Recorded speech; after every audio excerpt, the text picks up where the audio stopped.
अध्याय 4। इन बातों के बाद जो मैंने दृष्टि की तो क्या देखता हूं कि स्वर्ग में एक द्वार खुला हुआ है, और जिसको मैंने पहले तुरही के से शब्द से अपने साथ बातें करते सुना था, वही कहता है, यहां ऊपर आ जा और मैं वो बातें तुझे दिखाऊंगा जिनका इन बातों के बाद पूरा होना अवश्य है।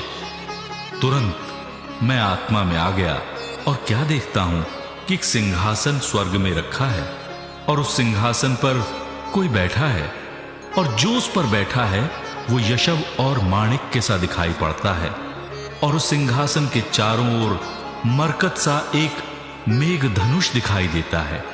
उस सिंहासन के चारों ओर 24 सिंहासन हैं, और इन सिंहासनों पर 24 प्राचीन श्वेत वस्त्र पहने हुए बैठे हैं, और उनके सरों पर सोने के मुकुट हैं। उस सिंहासन में से बिजलियां और गर्जन निकलते हैं, और सिंहासन के सामने आग के 7 दीपक जल रहे हैं। वे परमेश्वर की 7 आत्माएं हैं, और उस सिंहासन के सामने मानो बिल्लौर के समान कांच का सा समुद्र है।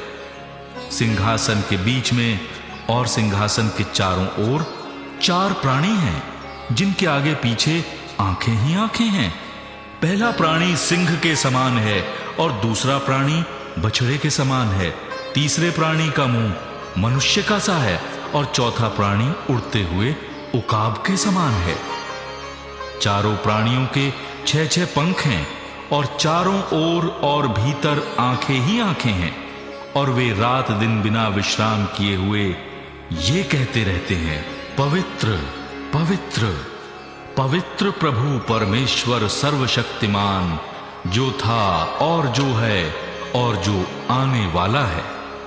जब वे प्राणी उसकी जो सिंहासन पर बैठा है और जो युगानुयुग जीवता है महिमा और आदर और धन्यवाद करेंगे, तब 24 प्राचीन सिंहासन पर बैठाने वाले के सामने गिर पड़ेंगे, और उसे जो युगानुयुग जीवता है प्रणाम करेंगे, और वे अपने अपने मुकुट सिंहासन के सामने ये कहते हुए डाल देंगे, हे हमारे प्रभु और परमेश्वर, तू ही महिमा और आदर और सामर्थ्य के योग्य है, क्योंकि तू ही ने सब वस्तुएं सृजी, और वे तेरी ही इच्छा से थीं और सृजी गईं।